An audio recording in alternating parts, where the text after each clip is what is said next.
Okay, let me do an update.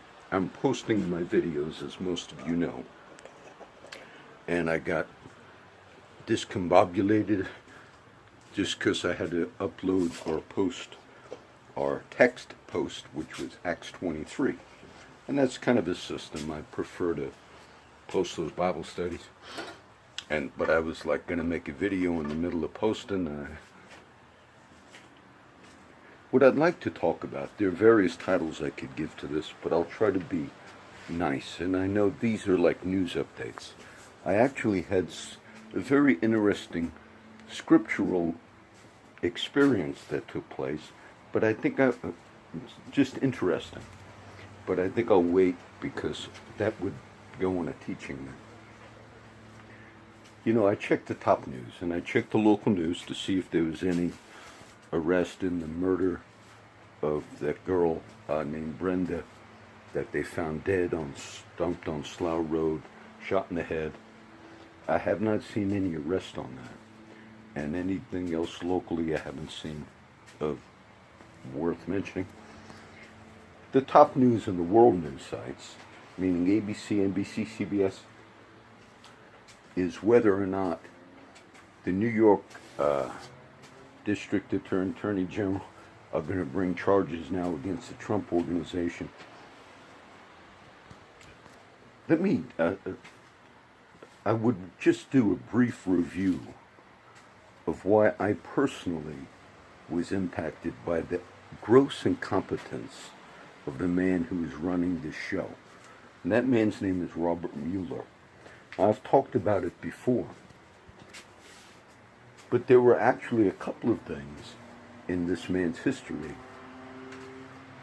that show us that he did something very shady that made it to top news. And I would like to just break it down. Mr. Cohen was the personal attorney of Mr. Trump. And Mr. Cohen made, the media keeps saying, hush money. He made what's called a confidentiality agreement, where they basically came to an agreement, which a lot of people have done. I have not done, but in politics. And it basically said a woman that Mr. Trump had an affair with, or two, throughout his life, are now going to go public unless you pay us money. Now that's really shady on the part of the women, which people never really look at that because these were consensual affairs. They were not things that like Mr. Clinton did, which were attacks on women and money paid to cover up criminal felonies that he was accused of, rape and things of that nature. So basically, these were legal to do, though they're unseemly to do. And as a Christian, I don't justify committing adultery or paying up, but it's legal to do.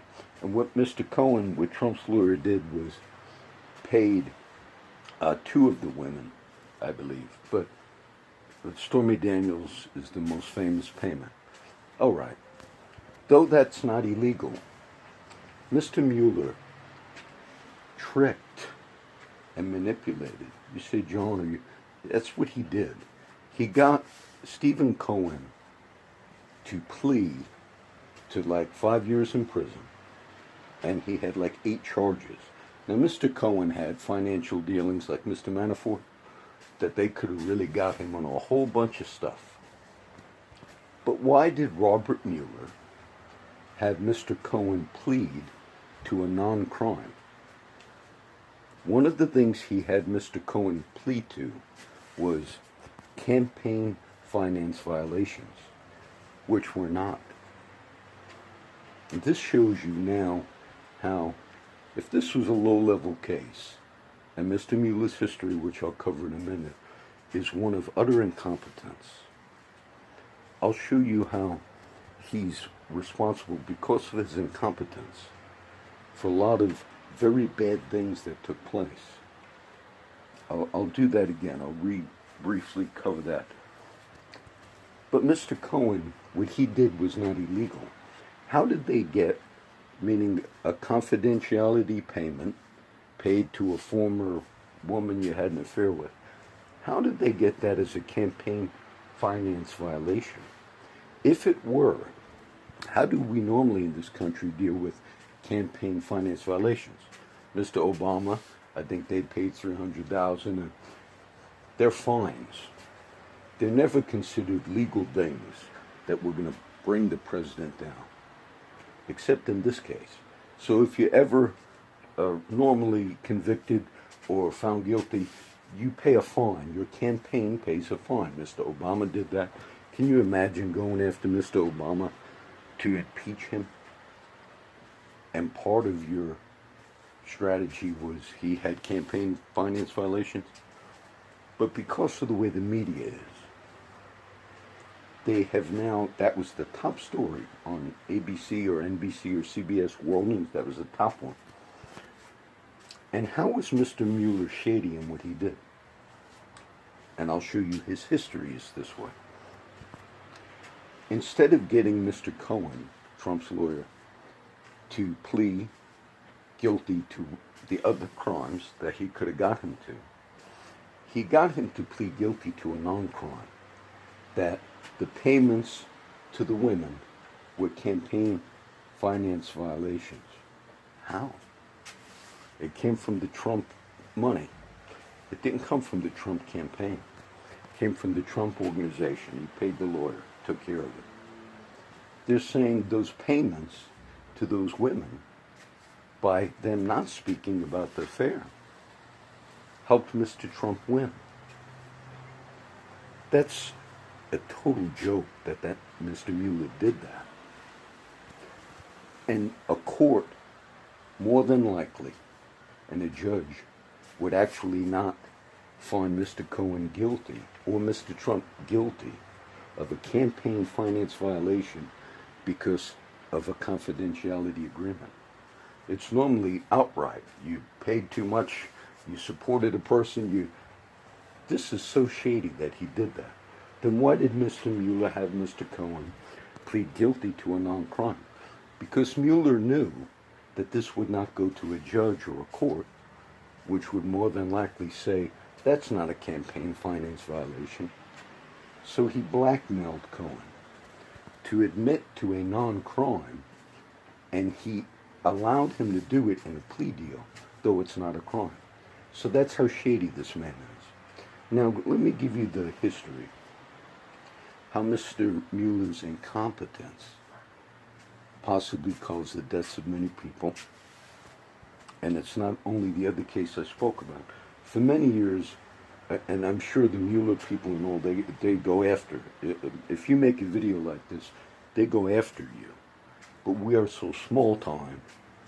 But for many years at the fire department, and I worked for 25 years at the Kingsville Fire Department, one of the most bothersome runs, emergency runs that emergency vehicles make, was the entire anthrax scare. And the anthrax scare was a period in our history where somebody was mailing anthrax to various people, and this was kind of like seen as a terroristic thing, because some indeed died from these anthrax things. So then we had a scare in the country, along with the terrorism, along with all the other things that first responders had to prepare for and train for. One of the big things was anthrax runs. Now, to the normal runs that we went on, a small fire department in Kingsville, Texas, 30 men paid. We had volunteers too. But that took, got another anthrax call. We had a special unit that was, anthrax response from the base up. All of those calls that we went to, and there were hundreds and hundreds, none of them were anthrax. But when we got to the residence, the house, they found something on, it's anthrax, innocent elderly people, Hispanic and Anglo, with majority population is Hispanic there. And so they were rightfully scared. And, it got tiresome. Another anthrax call, sweet and low on the floor there, you got to respond. And these were considered emergency responses. Now, how was Mr. Mueller responsible for that? if you did a tally, our little city had particular training and all this I explained to you in coordination with the Navy base for this. So if you went through the whole country, all the runs, all the emergency runs, departments had their own, they could go code 3 or they could go code 1. But there's statistics. Now, I have not looked at the statistics, but because this was such a huge thing, that cities all over the United States of America, bigger cities than Kingsville, there was a scare because it was not they couldn't solve. Mueller was in charge of getting the man who was responsible, and it would have toned down all these damn emergency runs. The amount of people that died tragically in emergency runs just because you respond, which we just had 2 people die in the last 2 weeks here in Portland or Rock, right in this area, it's an emergency vehicle. So the amount of runs that were made over a very long period of time, years, resulted in the deaths of people simply because they didn't see the emergency vehicle, things of that nature. And on for years, the main reason that that was not solved. Now today there are documentaries on it. Mr. Mueller was deemed one of the most incompetent FBI guys, the top guy that had ran that investigation. There were people in his office. He targeted a scientist by the name of Stephen Hatfield. That scientist was innocent. That scientist told Mr. Mueller, and Mr. Mueller was so incompetent, not just a little incompetent, one of the biggest incompetent investigations in the history of the country that I just explained to you led to the deaths of people because of all those emergency runs. And then I just remember from memory, Mueller went to a lake somewhere where Mr. Hatfield worked as a scientist, and Hatfield insisted. Now, Mueller destroyed that man and his family's lives. And there were times where they said, look, you got the wrong guy. And Mueller he didn't care that he destroyed that man's life. Eventually, Hatfield sued. It wasn't him. And he won a huge settlement because Mueller wrongfully destroyed his life. Normally what a prosecutor does when they make a mistake like that and the government settles, you making a public apology. Mueller said 0. I guess if he preferred, he would have still tried to destroy that man. The true man that did the anthrax was a man by the name of Bruce Ivins. And he committed suicide. But many investigators realized that Mueller was incompetent. Not just lacked integrity, but he was highly incompetent. And then you had the same man, Mr. Mueller, in charge of the mob, FBI going after the mob out of Boston, the Whitey Bulger case. It went down in history as the FBI office was one of the most corrupt run offices in the Whitey Bulger case because they permitted Mr. Bulger to get away with many hits, killings of Italian Americans, mob guys, and that was done with the knowledge of the FBI agents working that case. One of them went to prison by the name of John Connolly. That also is documented as one of the most corrupt stories of the FBI. Bob Mueller again was in charge. So Bob Mueller is not just some simple guy. He was considered one of the most incompetent in his field. Not halfway, not one of the most incompetent. Both of these, the anthrax and the Whitey Bulger and the FBI corruption, went down in history in their court cases. So now, when Mr. Mueller did the stunt that he just did, said to Mr. Cohen, you plead, and we're going to get you to plead to a non-crime, which was considered campaign finance violations. I just explained to you how that was not. In essence, you could say the purchasing political ads, and some of them are doing this to Facebook. You could say the purpose of the political ad is to influence election. You say, but that has to be declared. Correct. And then say if your child is sick, and then you pay for money, you say, oh, it would look bad on my campaign if they found out that my spouse has cancer. And so we're going to pay for medical treatments for my spouse to get healed of cancer. But wait a minute. That money for you to heal your spouse is going to help you in the election so the public realizes that your spouse ain't going to die. That's what they did to Cohen in essence. The campaign finance violation, it wasn't campaign money. Nor was it, quote, hush money. It was a legal contract that many people do called confidentiality agreement. But the fact that that was done legally, though Mr. Trump obviously lied about it, but not in the grand jury on Fox News and all. But the fact that that was done legally is not a campaign finance violation. Mueller knows that. He said, let's get him to plea so it never has to go to court. And then the media, along with the public opinion, would believe it was. So that tells me this man is not a man in integrity. And the other thing we look at, whether you're in the Forest Service, whether you're in government or whatever, you look at the competence of the person.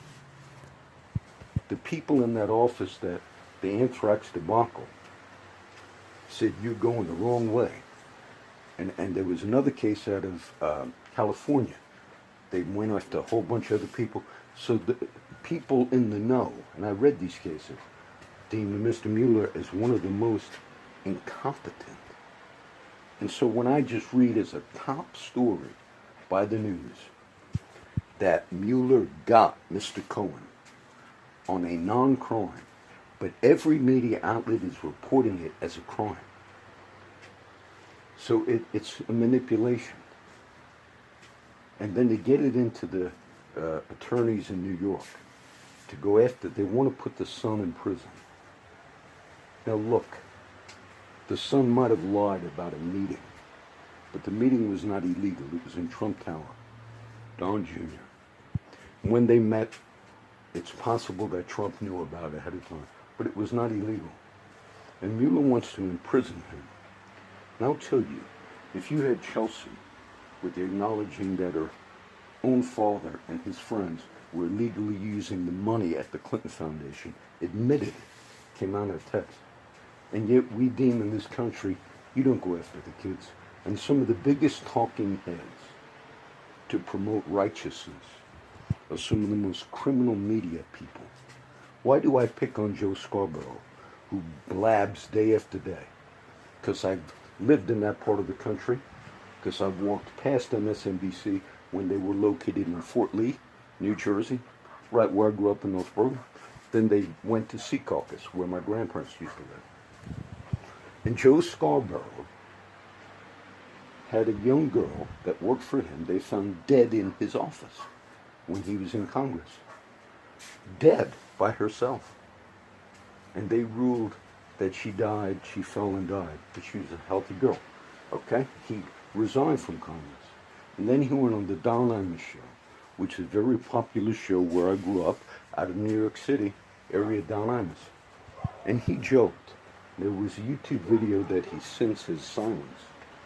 And when he brought up the death of that young girl that was a congressional helper, he said, that's the girl that I had sex with and murdered. You are a disgrace. You are a disgrace. And for the public to hear your face and your voice. Chris Matthews. I haven't watched him in a long time. You could have explained to the people that are trying to be informed what I just explained. But you're in a bandwagon. In the last 30 days, the globe has experienced, we experienced like 10,000 earthquakes or 15,000 a year, small scale. But the last 30 days, the average, the number has doubled. Whatever the amount normally would be in a 30-day period, it's doubled. Now, granted, we have many throughout every year globally, and a lot are in what's known as Ring of Fire. Now, you say, I'm just saying, it's interesting because when I see And I walked New York City. I walked past Trump Tower. I was reading that was a top world story. That Mueller got this man for campaign, which is not even a campaign. I just explained it to you. That's your top story. And the incompetent man in charge should go before Congress.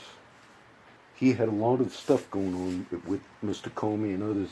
A lot of illegality has been revealed this last 8 months. And when you see attached to a Mr. Giuliani or anybody, say, we see so much that you did behind the scenes, criminal things that you did. And in my book, because of the anthrax thing, because of the people who died, I don't have the exact stats, but I tell you, emergency runs all throughout the country for a period of years. Kids probably were killed, and others in wrecks responding. And it's a proven fact that it was the total incompetence of Mueller in throughout his history. He should be looked into. He should be fired, that man. And you intimidate the public. I saw Cohen scared. And how do you think any father would think when he sees that levels you went to and some of these things, and now you're targeting the man's son? If Don Jr. lied about a stupid meeting in Trump Tower and to protect his dad just because it was not a crime but political, and then you're going to hold that account lying to you, one of the most incompetent people I've ever seen, and you want to imprison him, you're an utter disgrace is what you are.